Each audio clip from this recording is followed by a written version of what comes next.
omniscient I am Om, all-pervading I am Om. Om, come to me, oh come to me. Divine Mother, come to me, oh come to me. I am Om, I am Om, I am Om, I am Om.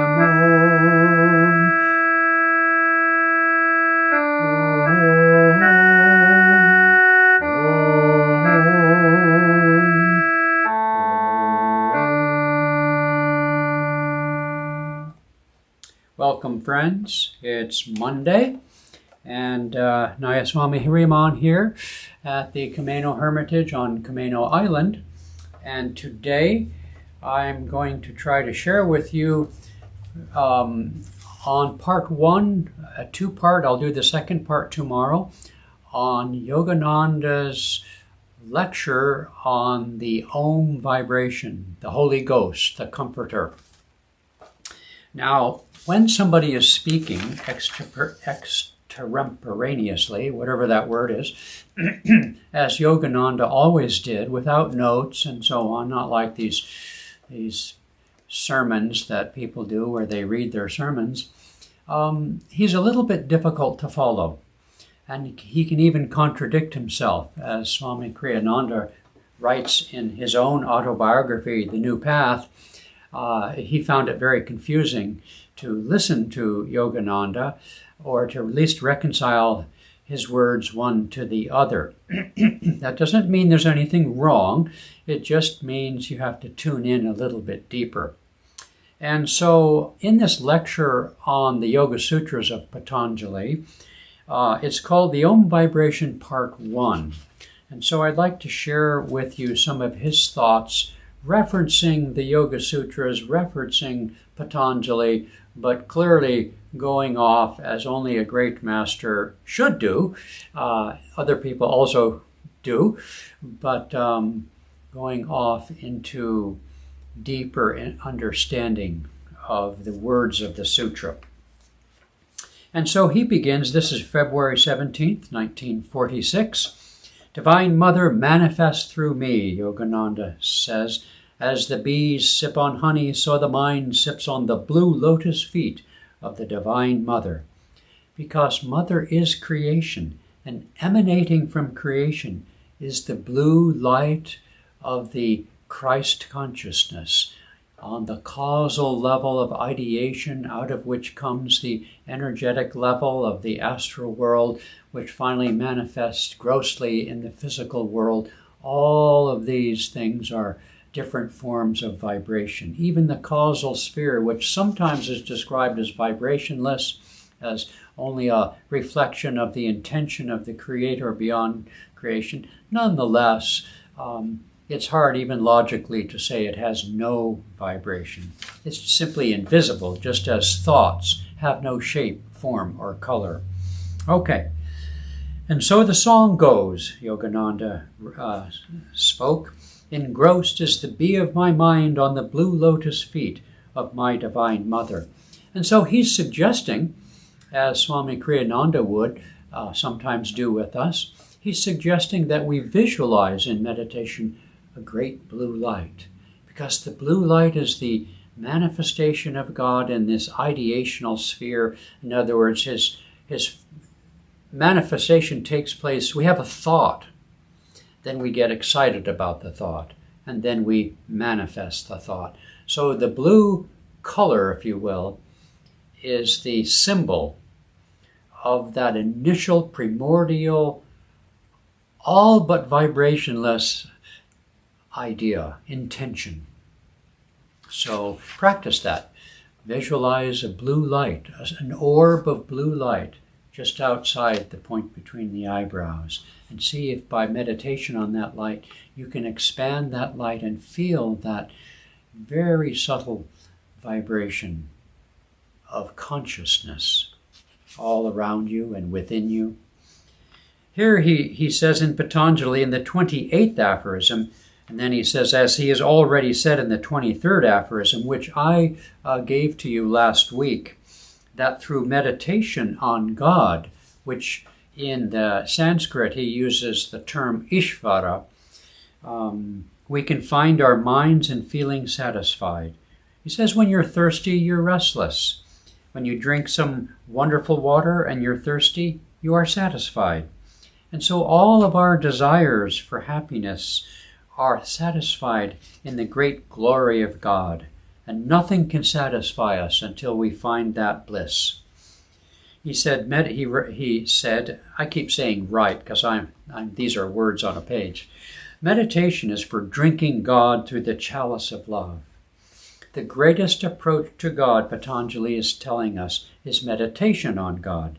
But how can you meditate, he says, on the man in the moon? Isn't that charming?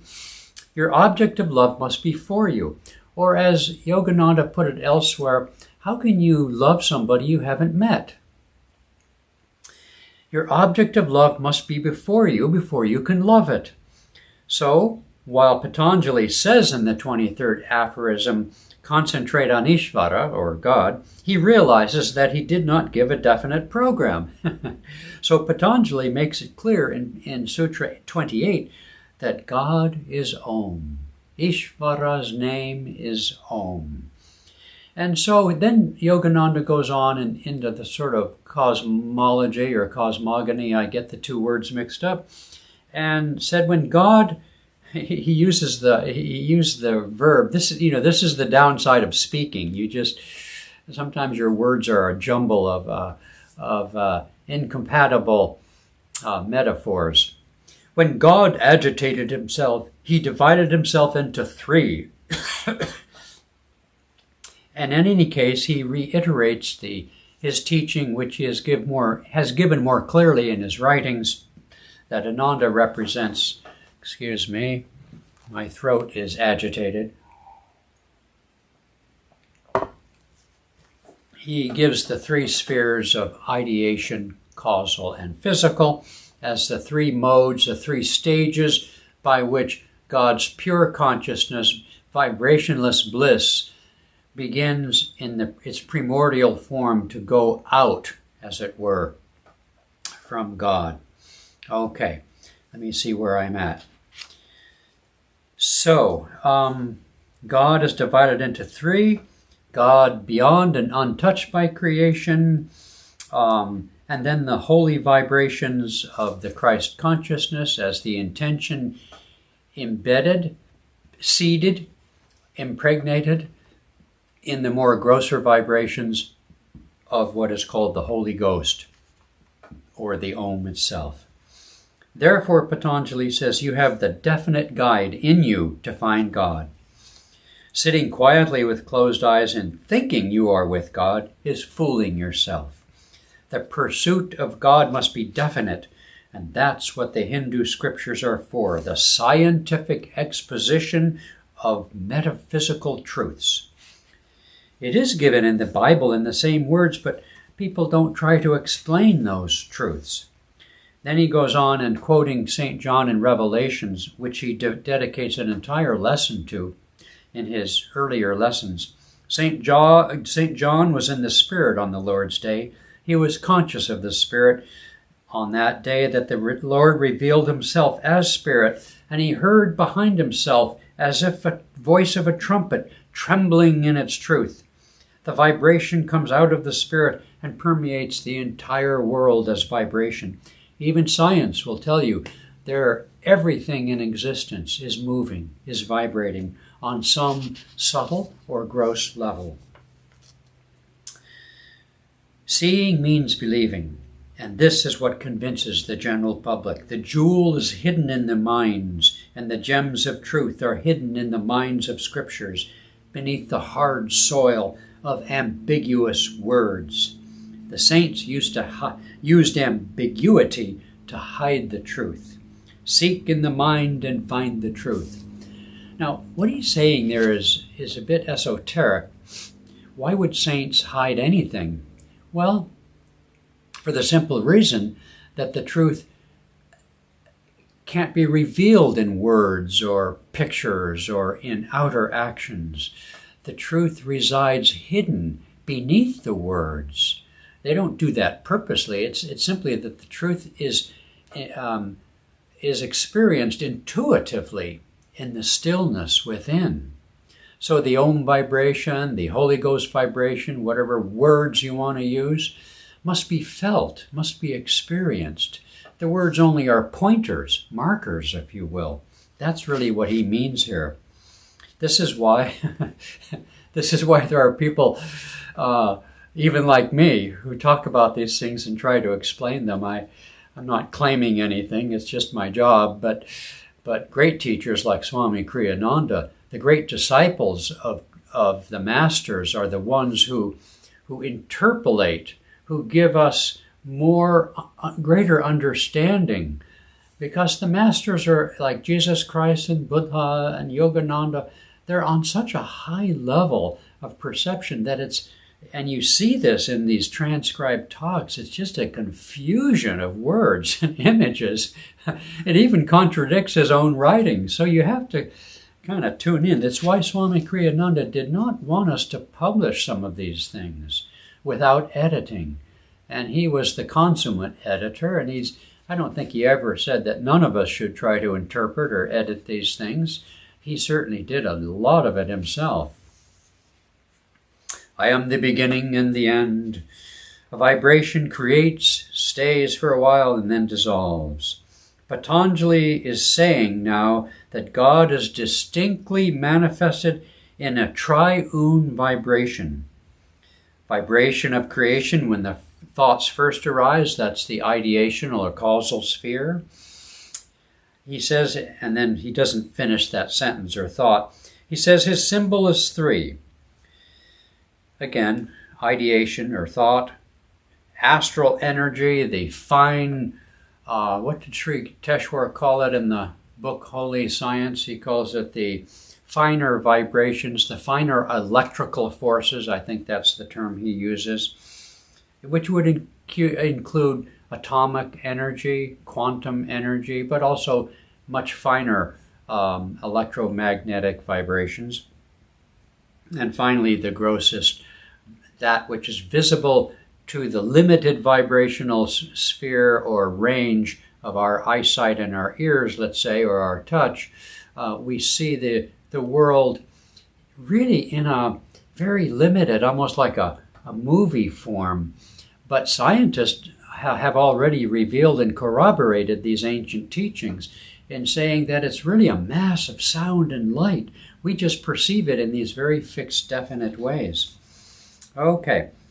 He says he loves the colors of white, blue, and gold because they are the vibrations of God the Father, the Son, and the Holy Ghost. The God the Father color, if you will, is the white 5-pointed star seen in the spiritual eye at its center. It's very small usually. Surrounding that is the deep blue of the Christ consciousness. Sometimes, like Lahiri reports that as actually being black. It either changes or it's just a very dark blue. And then the astral sphere as being that golden light, which is by itself often seen in meditation. It kind of moves back and forth. It doesn't assume a pure roundness necessarily right away or very often. Okay, you can speak of these eddies, the vibrations of microcosmic thought within yourself, as opposed to the macrocosmic ideational universe itself, and the microcosm of your astral body, as well as your physical vibrations. And you can speak of these as eddies of thought, because everything comes from the consciousness of God, and therefore is, in a way, thought. Okay.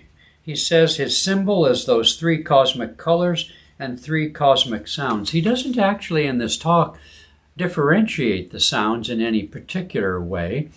But, in his own teachings and in the teachings anciently that he represents, we speak of sounds such as a deep rumbling sound, a flute-like sound, a plucking harp-like sound, a deep bell or gong-like sound, wind in the trees, and then the roar of the ocean. All of these are mentioned in different ways, even in the Christian Bible.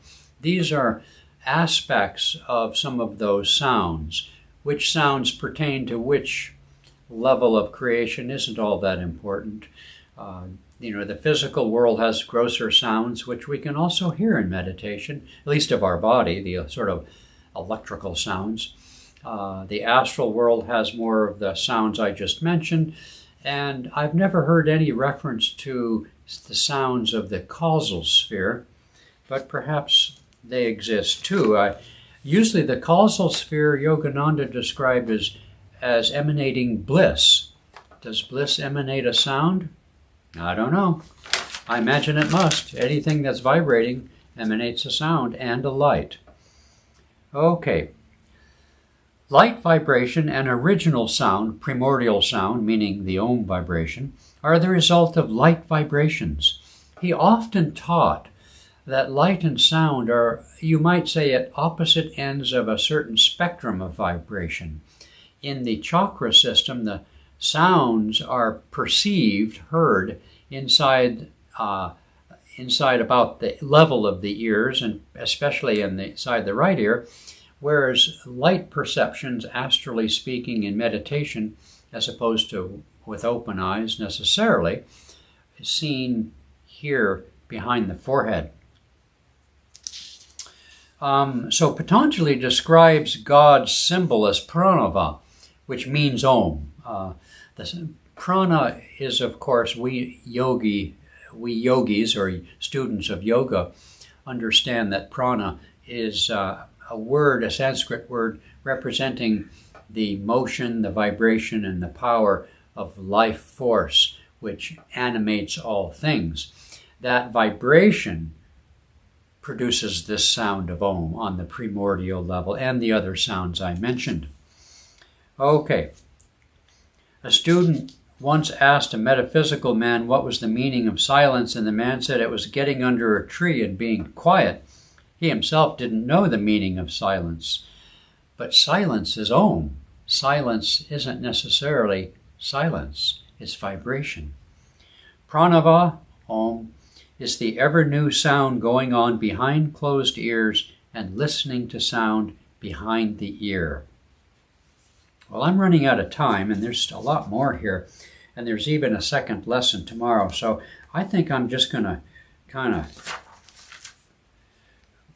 there's some really fun things here. The Om, in definition, as Sri Yukteswarji says, is like a continuous flow of oil flowing from a cask. This ever-new sound can be attained by the state of God. Okay. Well, I'd better end there. There are some more interesting things. I'll try to continue this tomorrow. Om vibration, second talk that Yogananda gave. Okay, great souls, try to feel. I often tell students that, yes, it's listening, but you can also feel the vibration of God, the vibration of Om, in the space between words, in the space between activities, in the space in the body. The body, even science admits, the body is mostly space. Condensed into true substance, the atoms of our body would fill maybe a thimble, a sewing thimble, which would be very heavy, but mostly we're spaced out. So the body of God, Yogananda taught, is space.